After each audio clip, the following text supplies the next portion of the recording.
Fam, good morning. Good morning. Welcome to Bama Football on YouTube. Can I get a roll tide inside the comment box? What's going on? I appreciate you guys for being here.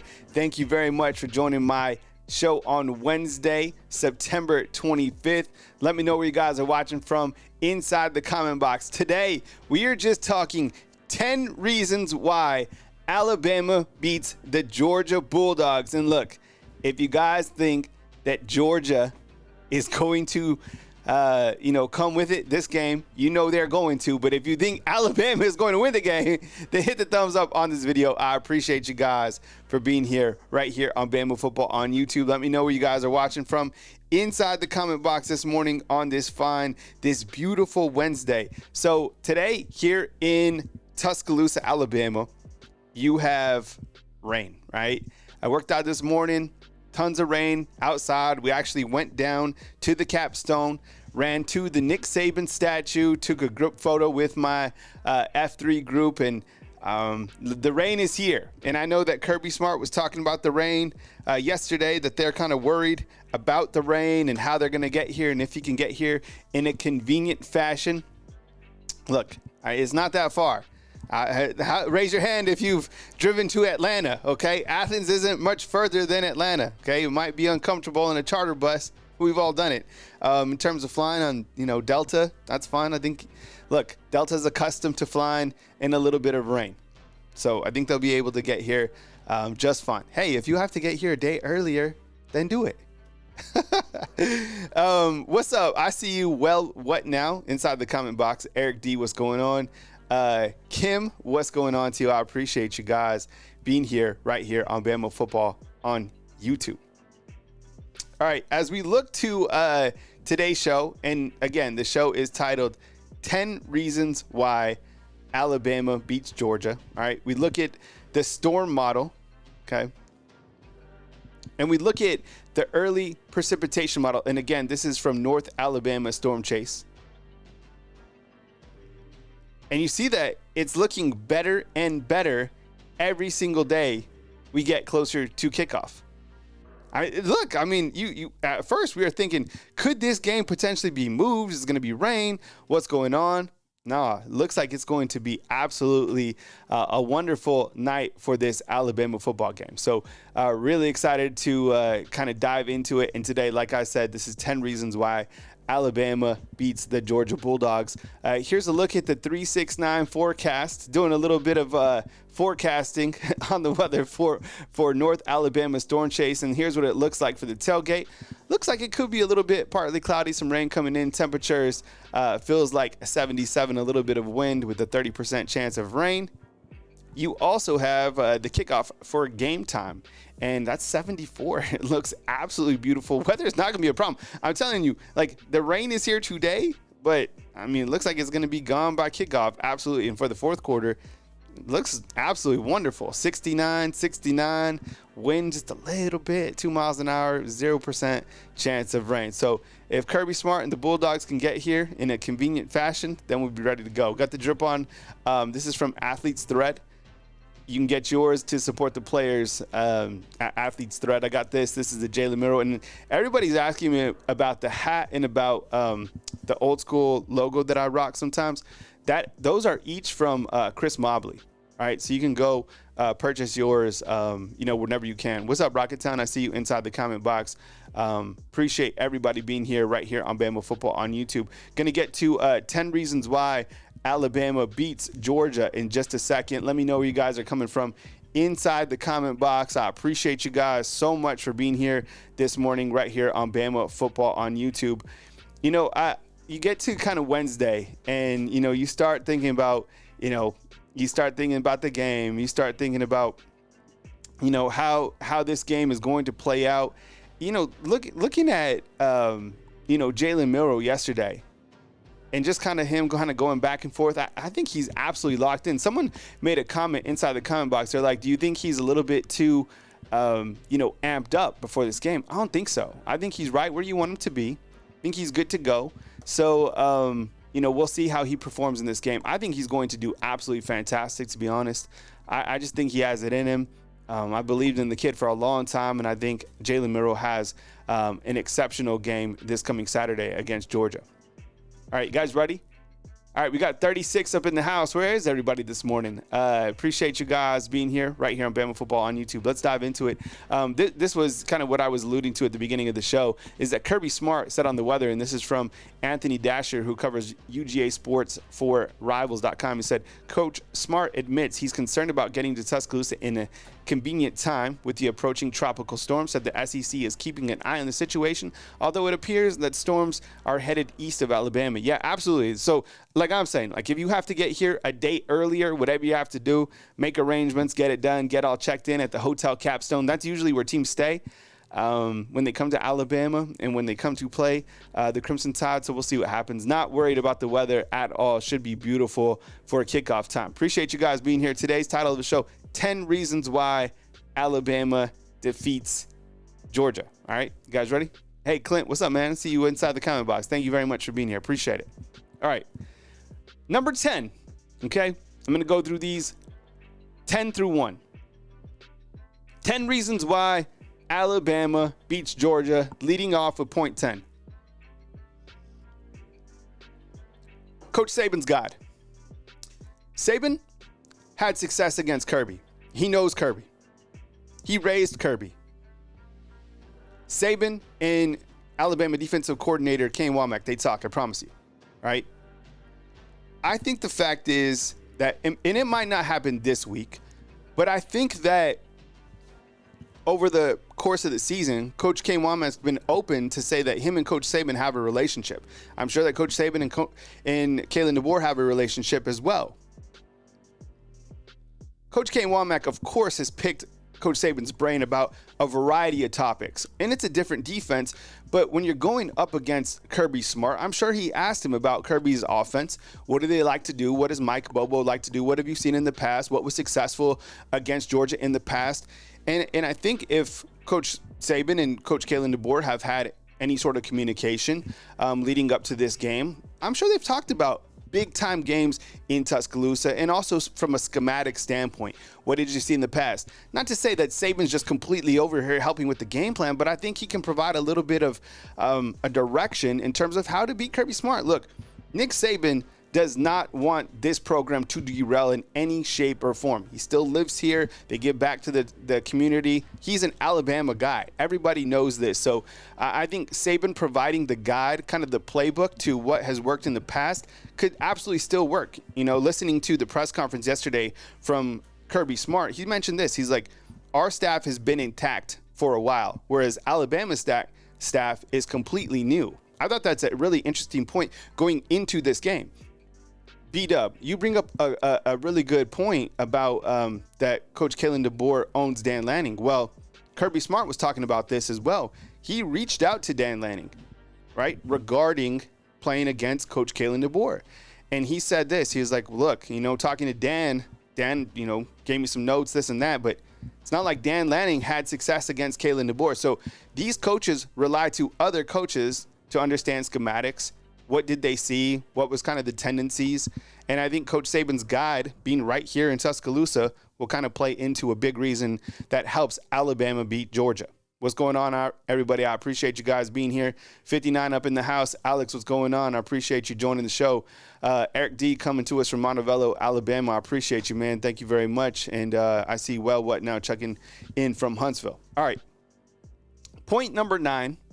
And if you want to give me your points why Alabama beats Georgia, go ahead and throw those inside the comment box. I was just thinking about it, and I was like, you know what? I really feel that Kane Womack, I mean, you could even, I'm sure it even, you know, trickles down to Nick Sheridan talking to Coach Saban. I mean, he's just right here. He still lives here. Did you know this? Coach Kalen DeBoer and Coach Saban, they live in the same neighborhood. I'm sure you've seen that before. Honestly, he just bought his house directly across the street from Coach Saban's house. Point number 9. All right.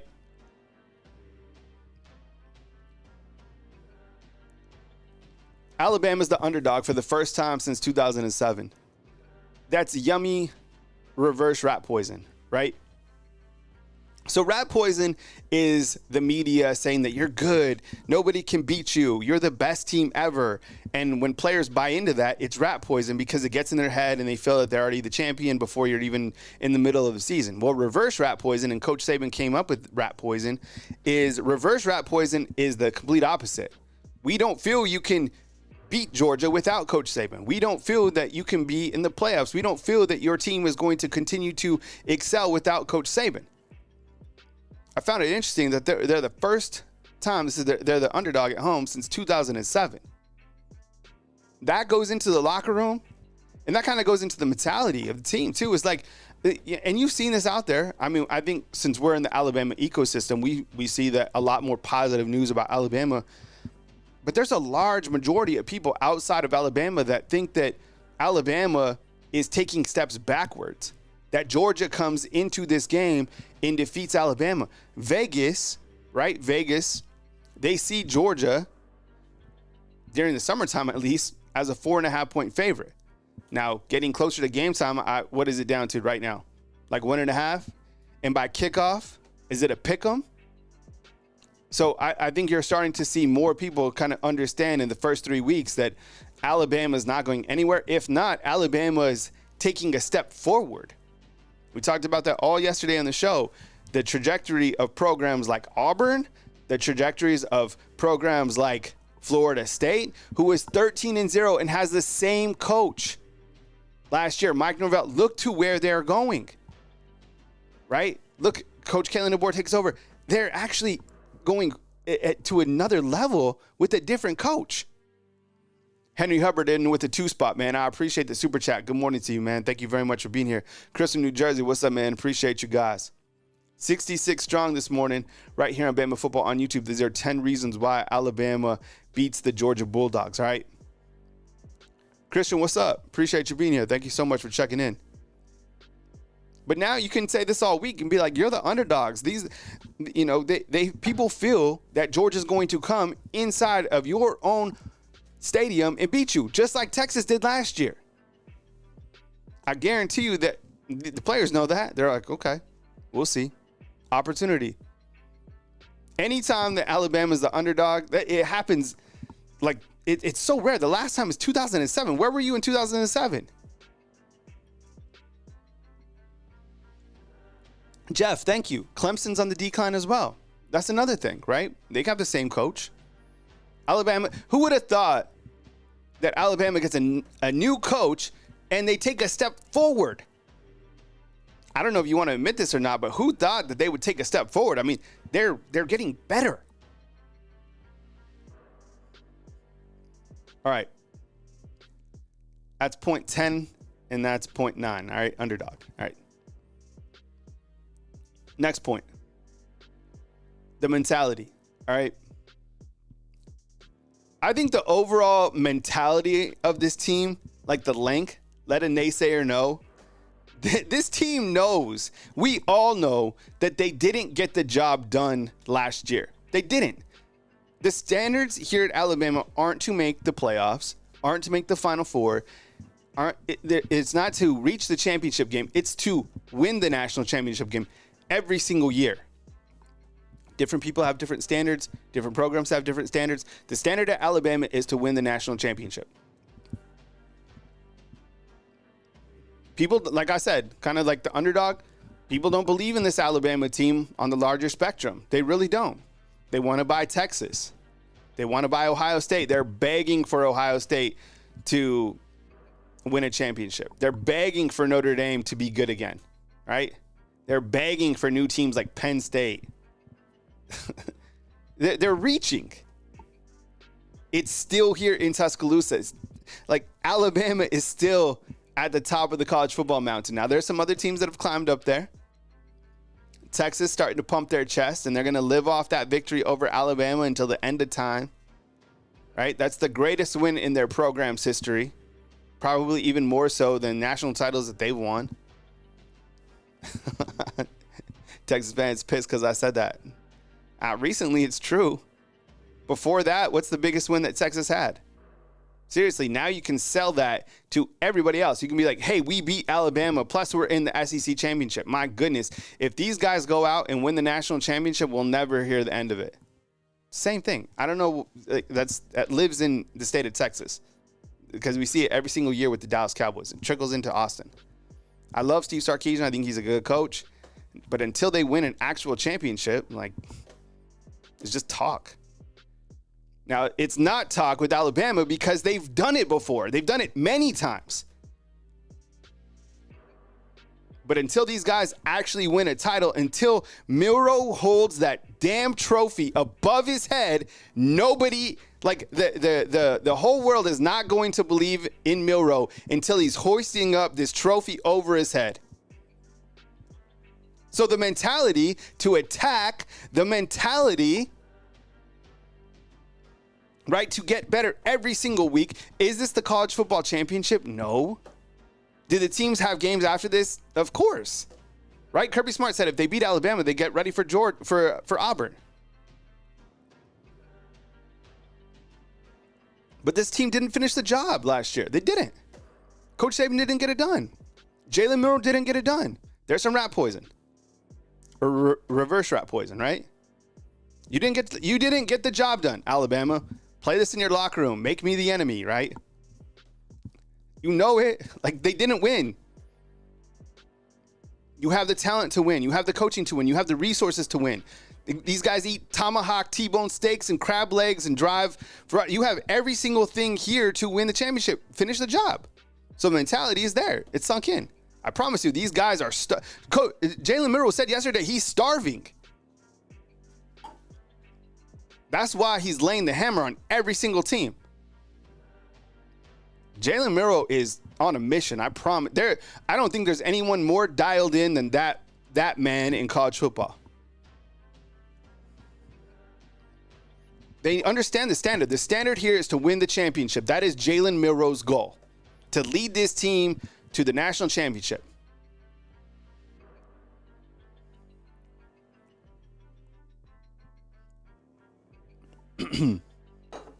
And again, if you want to support the players, go to Athletes Thread and just type in your favorite player and you can get gear like this.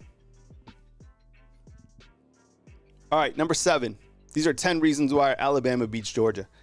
All right, Bama's run game. We get into some statistics. Check this out. This is absolutely fire right here. Bama's run game. Alabama's 1-2 punch of Jam Miller and Justice Haynes has proven effective through the first 3 weeks of the season. The duo have combined for 430 of the Tide's 714 rushing yards. That's 60% of the workload and 5 touchdowns. I don't think we have seen the tip of the iceberg with Alabama's running game. Now, we're going to talk about Alabama's big playability in just a second. But I don't think people understand what Alabama has in the backfield still even now. These guys are off to an amazing start. I mean, look, statistically, that's incredible. Jam, Justice. It would be amazing for Justice to have an incredible game against Georgia, considering he's from Georgia. And Georgia remembers Jam Miller from last year in the SEC title when Jam Miller, balled out. Came in for an injured Jace McClellan and did an amazing job. That 1-2 punch is electric. And we'll figure out kind of the health status of Richard Young, I would imagine, on Saturday, if he's good to go. If he can't, then you have another freshman in Daniel Hill that will be right behind him. Kevin Riley as well. Those are Alabama's running backs. But the 1-2 punch at Alabama, I mean, these are elite NFL-type running backs. Jam Miller, I mean, that guy is playing absolutely. If Jalen Milroe is playing at the highest level right now, Jam Miller is not too far behind him. He just hasn't had that many opportunities. Jeff, you bring up a really good point. I think when you look to Alabama's offensive line, now that this will be the second game that they'll be able to play as an intact unit against Georgia, that's going to be a battle. This will be an NFL-type matchup in the trenches. And if Alabama can run the football, I love the heavy sets when you have Robbie Oots and C.J. Dupree, right, that 12 personnel set, and you have Jam Miller and you have Jaden Roberts, the Hulk, pulling. How can you not run behind a convoy like that? But I think if Alabama even has to chew up time and time of possession, if they have to pick up, tough yardage in the red zone, you have really a three-headed monster because you have Jam, who's incredible running the football, Justice, or you have Jalen Milroe on an RPO, right?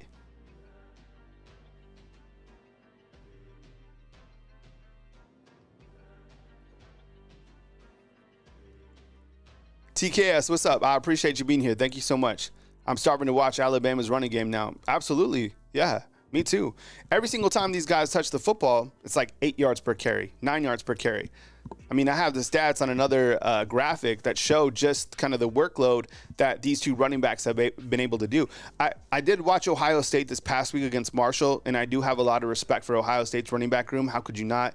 I mean, the young man, Judkins, ran for like 173. He had opportunities to do that.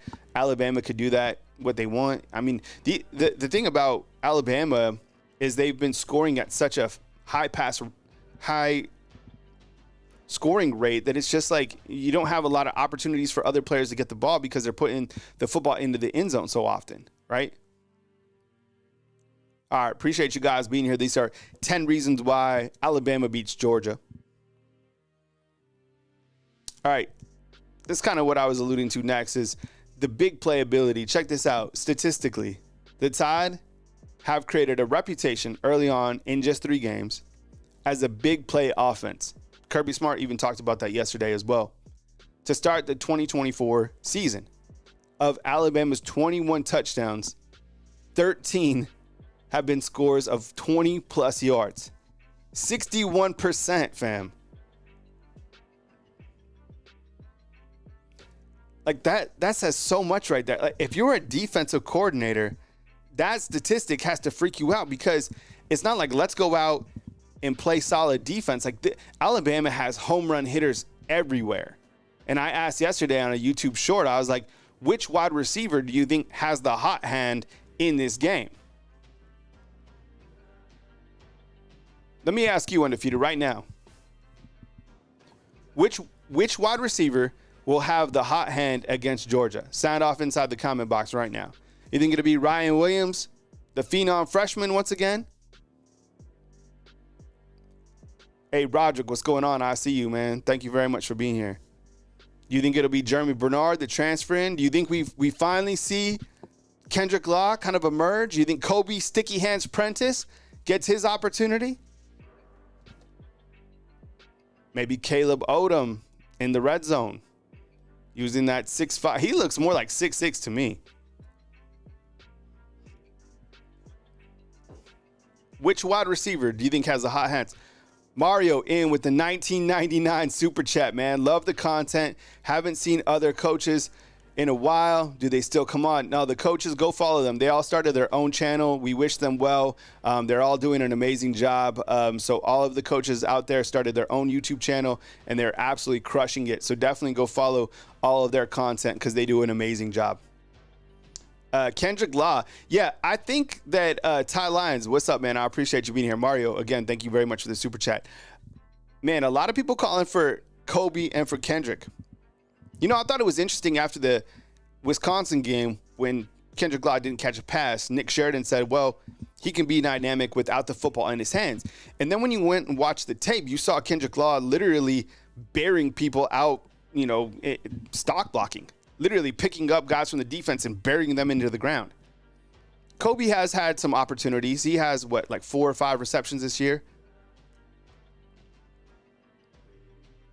Alabama just can put the points on the board. Plus, I mean, what are you going to do? I mean, Ryan Williams catches a touchdown pass. You're going to tell him to go out of bounds so you can feed the ball to other players, right? You're going to tell if Justice Haynes rips off an 80-yard run, you're going to be like, hey, man, after 60 yards, go out of bounds because we got to feed other people. No, you let the players do whatever.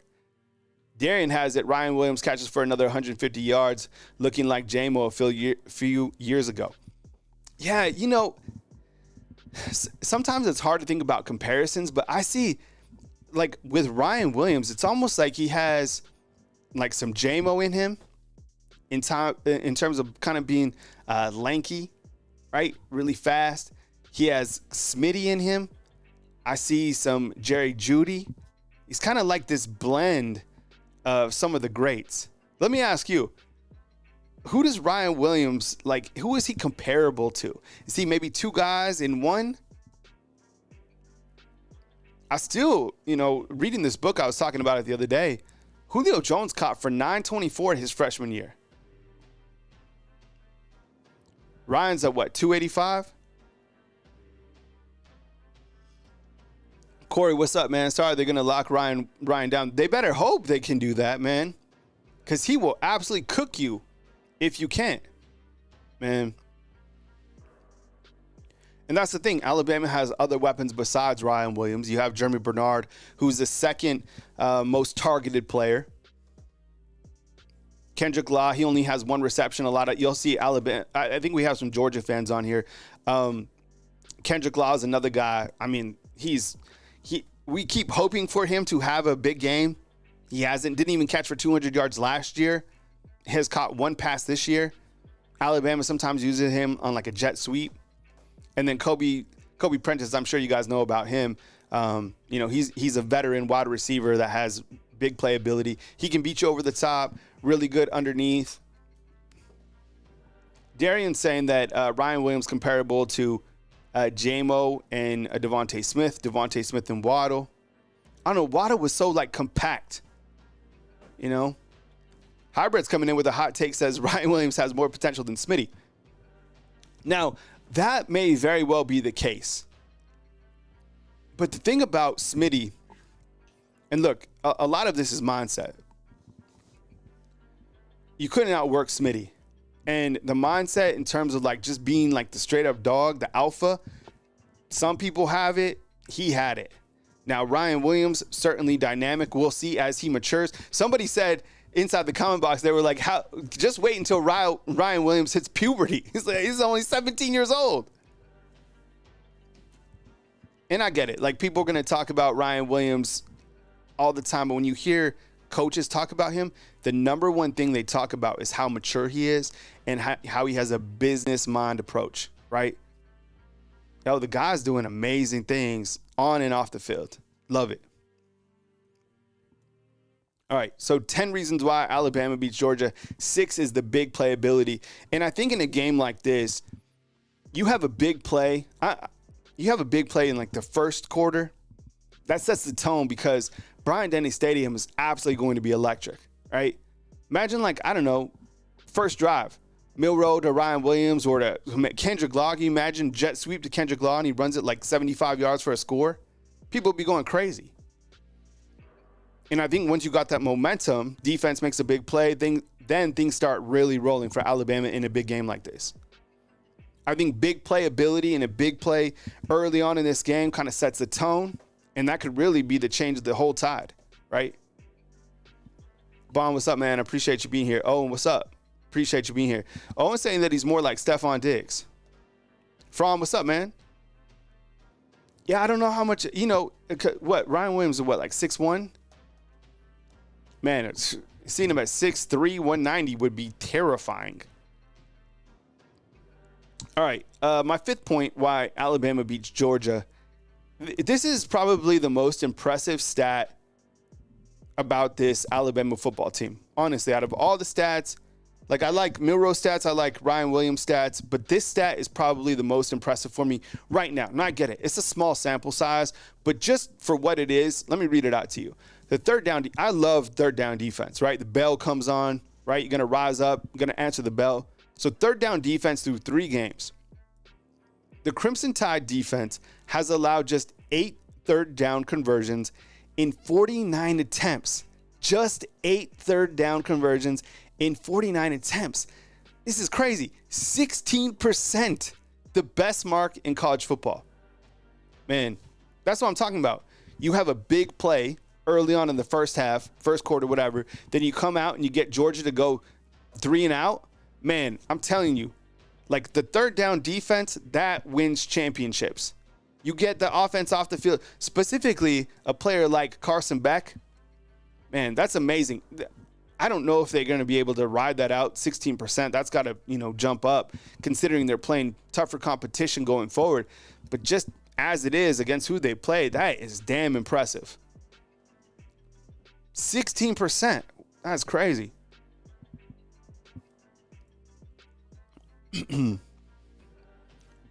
Alex is saying that Ryan Williams is similar to Jamar Chase. Huh.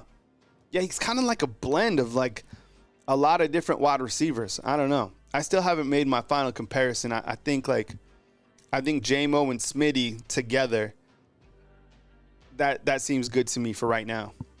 But the guy also looked good. I mean, and I know you guys don't like him returning punts. I like him returning punts in big games. But, man, when he was returning that punt, he looked – I thought he was going to return it for a touchdown. So, third down defense, I think that's a critical component to why Alabama beats Georgia. If they can play well on third down, make a big play, specifically the secondary, batting down a ball, something like that, get into the quarterback, big quarterback sack, I think that also sets a tone and provides another reason why Alabama beats Georgia. Keed, Young King, Gardner Minshew is trash. Yo, so I have him on my fantasy football team. He's my third quarterback. Oh, my goodness, man. The guy gets like 12, 13 points a game. I've been trying to like weasel out to trade him in my league, but, man, it looks like I'm stuck with him. But he does throw the football a lot, right? Jonathan has it, Alabama 30, Georgia 13. We'll do score predictions on Friday, on my call-in show on Friday. Now, Friday, my show is going to be at 12 p.m. I have a doctor's appointment at 9 a.m., my regular scheduled show, so I'm going to push it back to 12 p.m. All right, the fourth reason why Alabama beats Georgia is I feel that Alabama will be able to get pressure on Carson Beck, and here's how. I think with Tate Ratledge out of this game, he's their starting right guard for Georgia. Imagine this. Imagine Alabama's playing this game without Jaden Roberts and without Tyler Booker. We'd be freaking out. Seriously. That's a terrifying thought. That's what Georgia's going to have to do coming into this game. Q-Rob has 3 sacks, right, at the Wolf position. We'll get a status update on Quay, I would imagine, before game time. But they have a lot of depth at that Wolf position.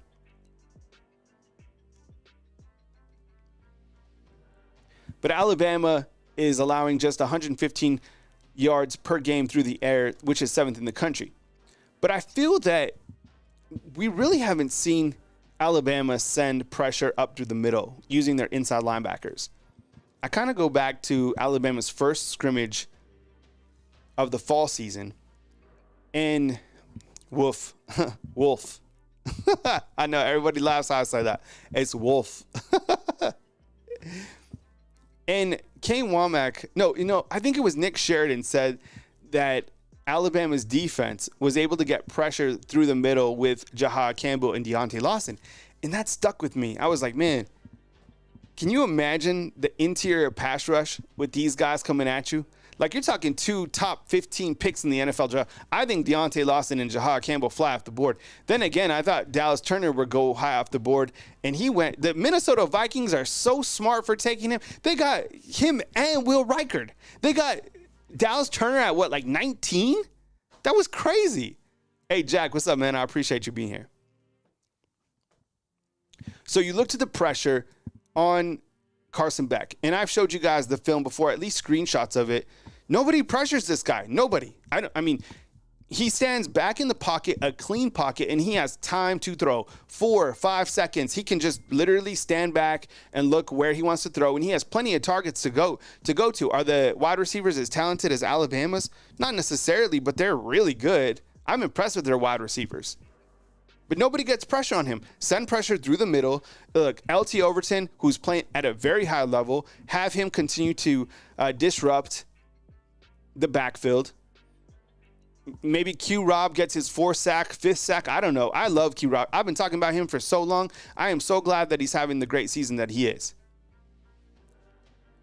I can see Jahad Campbell just going crazy. Jahad Campbell, he might be like the best overall player on this team. Jahad Campbell is on the defensive side. My goodness, man, that guy is absolutely incredible.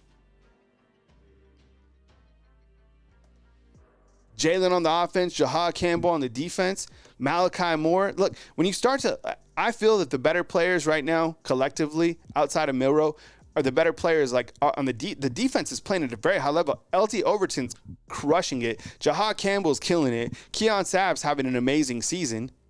Get some pass rush on Carson Beck. Have that swarm defense, force turnovers. What's up, Keyshawn? What's up, man? Appreciate you being here. Pastor B, what's up, man? I hope you guys are having a great day.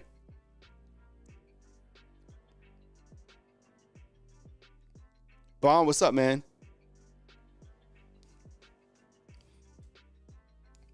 We got 164 up in the house. I'll go back and hit on this a little bit. Kirby Smart on the weather.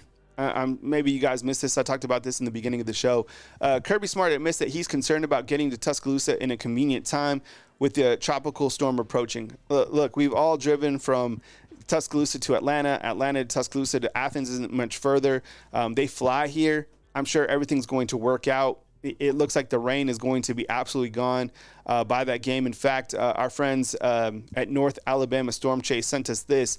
This is a 369 forecast, and it looks like the tailgate will be 77. It feels like 7. Just an incredible Saturday, right? For game time, it'll be 74 for that fourth quarter, 69. I mean, what a glorious day. And in fact, when you look at the radar for this game, I kind of like doing the weather, to be honest. The weather is like, I'm starting to like, look, and here's your forecast. You can see, I don't know. I like the weather.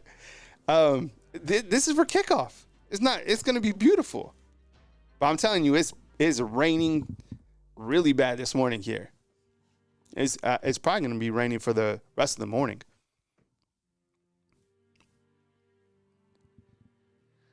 All right. Where were we? Back to third down defense, pressure on Carson Beck. Let me ask you this. More or less, do you think that Alabama will have 3 quarterback sacks on Saturday? 3. No, B Wood, concern pick a Kirby. Oh, yeah, every graphic is like perfectly customized. 3 sacks for Alabama on Carson Beck.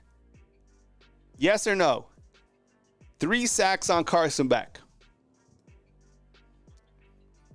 You know, if you don't really follow football, you're like, absolutely. But, you know, sometimes getting 3 sacks is a tall task. Specifically, you know, Georgia's offensive line is really good. Now, they're missing Tate Ratledge, which is a key component. But just like Alabama, they have depth. Darian, you need a 5-hour stream? Well, you'll get a 7-hour stream on Saturday for game day. I promise you that. And a forced fumble. Okay, a lot of people feeling that 3 sacks. I think you have to get I think you get 3 sacks, you win the game. 3 and a forced fumble? Yeah, because I think with Kane Womack said an interesting stat. He said he watched so much NFL, and he said that the amount of pass rush was exactly related to turnovers on defense. You got to get turnovers in this game, right? You got to get them going, absolutely. Angels saying yes, over 3 sacks.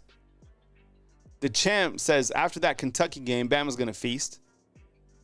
Yeah, someone came on the stream. I think it was a Georgia fan. I love all the fans that come on, but they were like, you know, they were saying something about the Kentucky game. And then I started thinking, I was like, well, what's tougher, playing at Camp Randall or playing in Lexington? I don't know. I don't know who would win, Wisconsin or Kentucky. Going on the road is difficult no matter where you're going. But 13-12, and by the way, Kentucky should have won that game.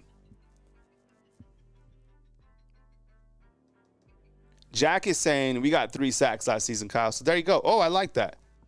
People always get mad when you talk about the stats from last year, though, because they're like, they don't matter this year.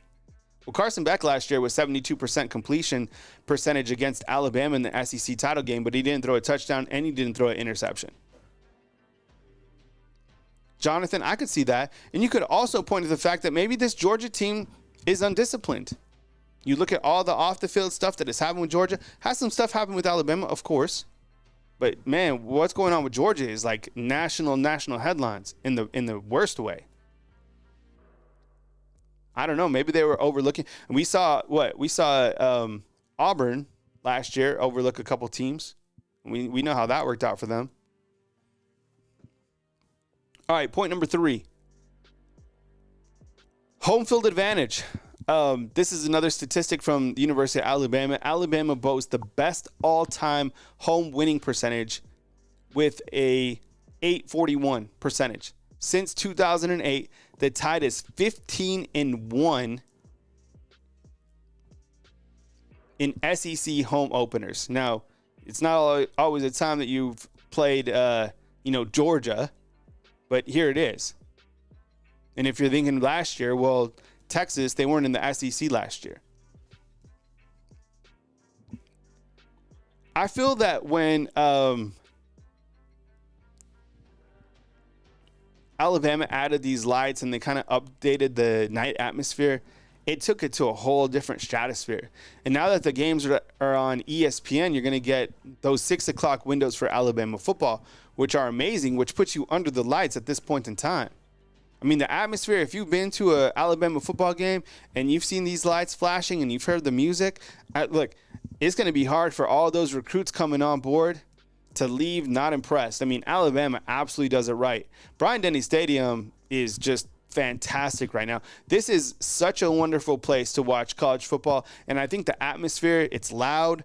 I think the crowd will be on its feet. They don't like Georgia. Georgia doesn't like them. They know what's at stake. They don't like Kirby Smart. I think they have respect for him, but they don't like him. All right, this is the first time that Coach Kalen DeBoer is going against Kirby Smart. There's endless storylines, right? Next year, Alabama will travel to Athens. But I think home field plays a gigantic role. Saturday. Saban filled at Bryant-Denny. Yeah, absolutely. That's the other thing, too. Now it's Saban filled. When did they announce the celebrity guest picker for College Game Day? They haven't said yet, right? Man, I hope they pick someone. I hope they pick Miss Terry. I feel that's a long shot. I don't know. The last time for Texas, they picked a comedian, right? The guy was funny. I did watch some of his stand-up. I didn't know who he was before. I don't know who they pick. I'm just hoping for someone good.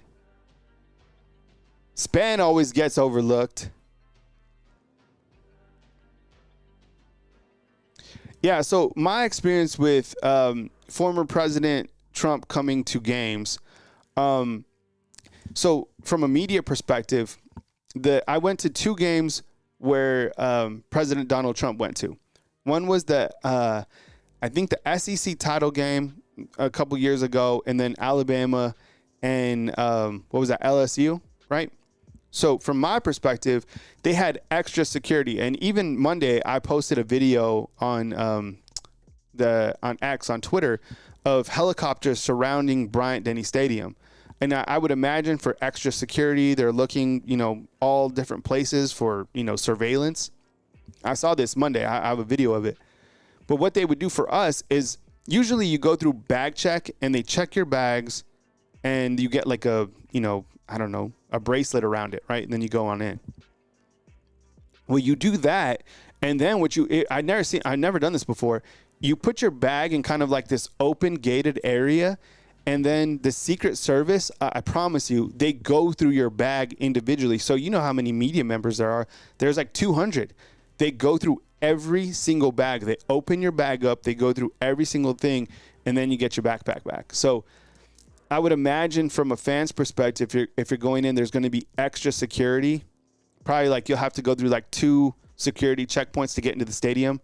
But with that said, they'll open up gates of the stadium earlier because of that. But yeah, home field should be amazing. I mean, right now you can already tell.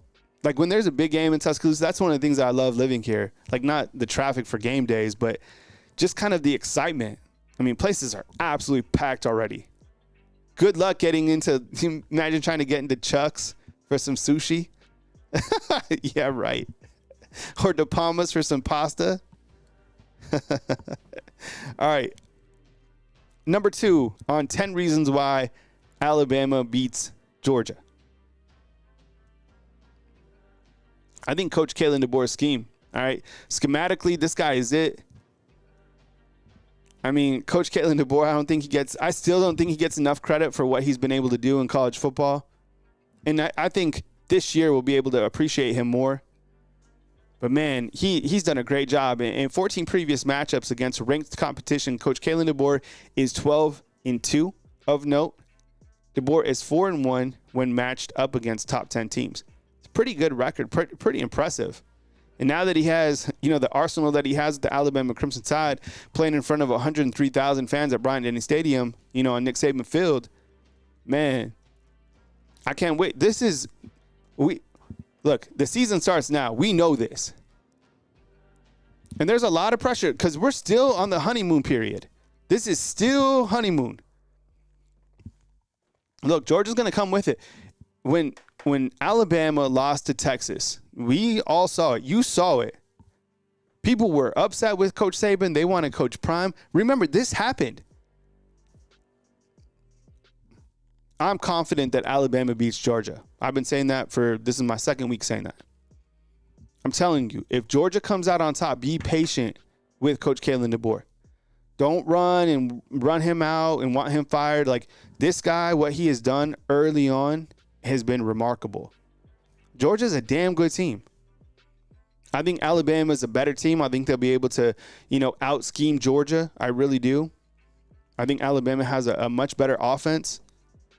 And I think the defense in their first test will come in and they'll be able to hold it down against a top, 1-2 NFL quarterback pick in Carson Beck. But you have the most, this guy is on a rocket ship as a coach. And I'm curious to see, because Alabama fans have never had to deal with this in the past, is coaches going elsewhere. Now, where do you go if you're Alabama's football coach? Would you ever entertain an NFL job? I've seen his name already mentioned for the Philadelphia Eagles coaching job.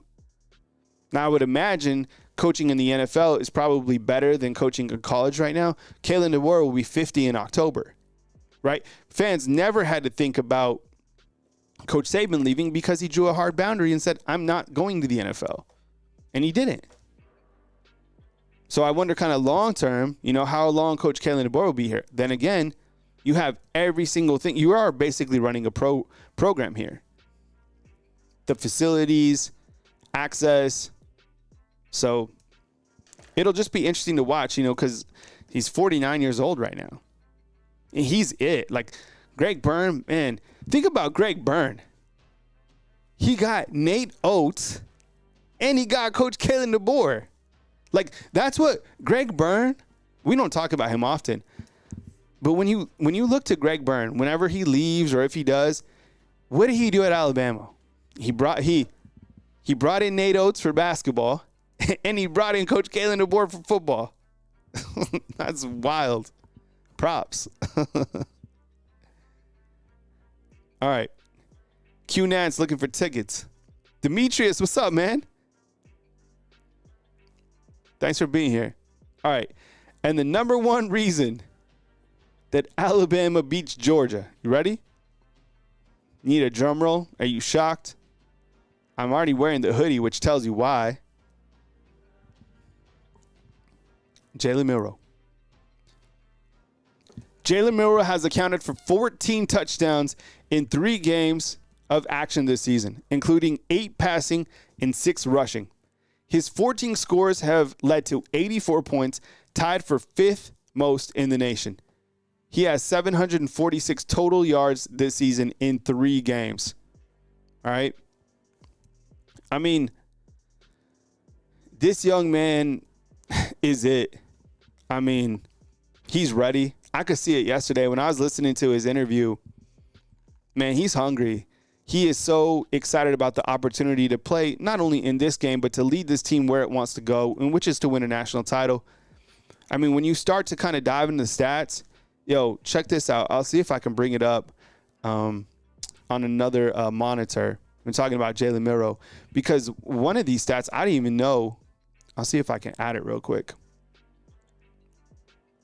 Statistically, what he's doing, like from an efficiency standpoint, is amazing. So let me try to bring this up real quick, because when you talk about Jalen Milroe, and I didn't even have this prepared. Otherwise, I'd have it loaded. Let me see if I can get it in real quick. From an efficiency standpoint, there you go. Check this out, fam. All right, you're talking Jalen Milroe right here. And you're talking in like efficiency. Where Milroe ranks, right? Passing efficiency, 213. That's second in the SEC, third nationally. This is crazy. These stats are amazing.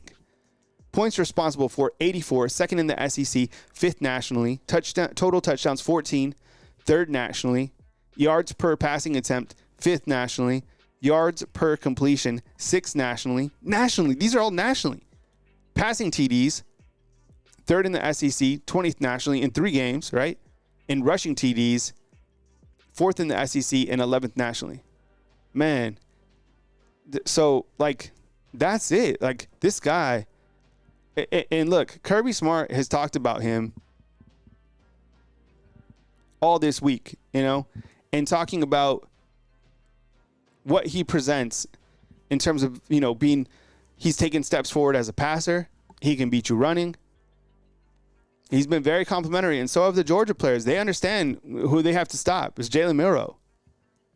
And I already think, let me ask you this too. I think Alabama's offense is better this year already than they were last year. Do you agree with me? Is Alabama's offense better this year than last year? Yes or no?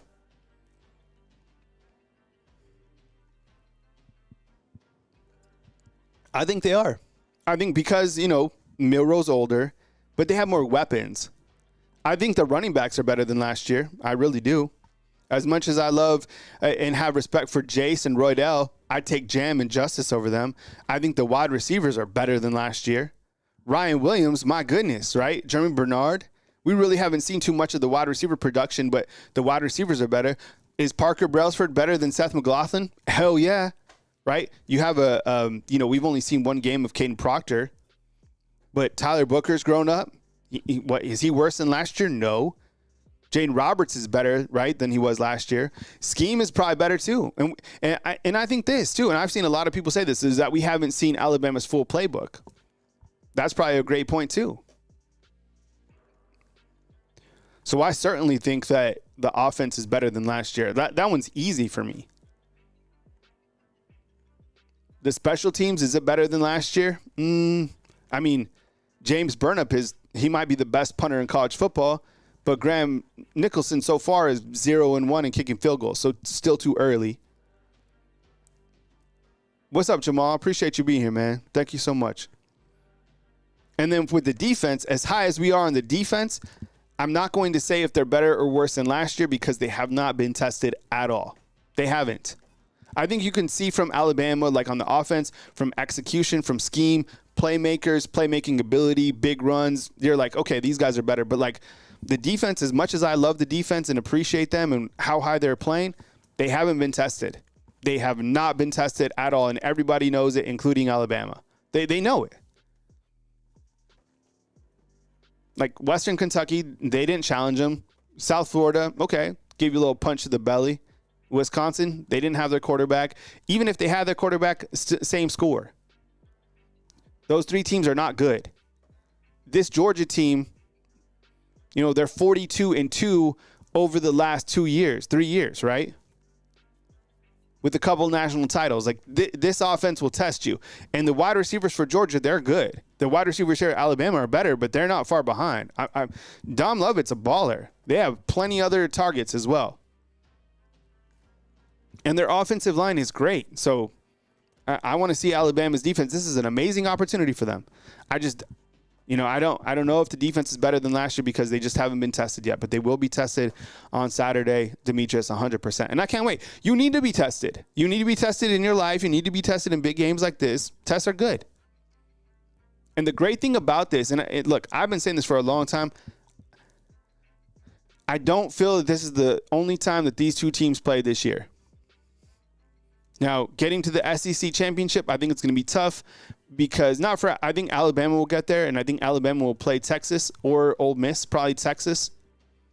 But I think Georgia is going to be right there. And I think depending on how the playoff brackets shake out, You could have a second round, maybe a Final Four matchup with the Georgia Bulldogs. It could certainly happen this year. There's even a scenario where if the two teams are to meet for 1 and 2 in the SEC title, that they could play 3 times. Now, the odds are low, but it could happen.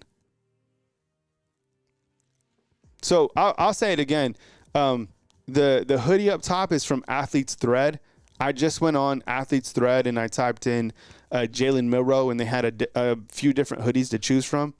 And then the hat is from Chris Mobley. So if you're coming into Tuscaloosa, please tell him that Bama Football, that Kyle Henderson sent you. I'm still waiting for my first sponsor, for this football season. So, hit me up. I hope you guys enjoyed the show today. I hope you guys kind of went over, think about, and inside the comment box, post your reason why you think Alabama beats Georgia. If you think they're just a better team, then post it. You can find me on Apple Podcast, Spotify. We have a really active Facebook group. It's called Bama Football on YouTube. Same thing on X. If you're into getting more fired up for your workouts, follow me on Instagram, Mr. Kyle Henderson. I'll fire you up. I wake up at 4:30 in the morning and I'm super pumped to start. Saturday, I'll be right here. I'll be in my office just talking Alabama football. So I have to be, in an area where I could pay the bills, which is at my crib. So I appreciate you guys. Thank you so much. Please continue to support the channel, hitting the thumbs up. I appreciate all the people inside the show today. News as it happens right here on Bama Football on YouTube. And I just honestly, I have a video coming up later today. I'm going to post it in just a second. I just want to honestly say thank you. Seriously, I'm a content creator. This is what I do for my livelihood.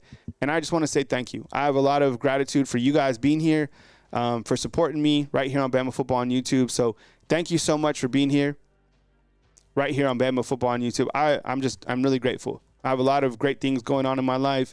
And I just want to say thank you. So this is a huge week, and every single show comes from the bottom of my heart. Tomorrow's show, 9 a.m. Central Time. And then on Friday at 12 p.m., I have a doctor's appointment at 9 a.m. that I have to attend. So that's kind of how the show is going. Have an amazing day. Please support all of the other content creators that are out there. There's plenty of Alabama YouTube channels, Georgia channels, people doing some amazing work out there, whether they have a small channel, whether they have a really big channel, all your recruiting sites, your free sites, whatever it is, just enjoy it, right? I mean, you're following Alabama Crimson Tide football, right? And, just to enjoy this great product that Coach Kalen DeBoer is putting on. B. Wood hitting with the UGA sucks emojis. One more time, from beautiful Tuscaloosa, Alabama, my name is Kyle Henderson. Thank you very much for being here. I will see you soon. Follow us on Apple Podcasts, Spotify, Bama Football on Facebook. That Facebook channel is on fire. And we'll catch you right here next show on Bama Football on YouTube. Thanks for being here, fam. See you guys later. Remember, Drip, Athlete's Thread, up top, Chris Mobley, Bama Football on YouTube.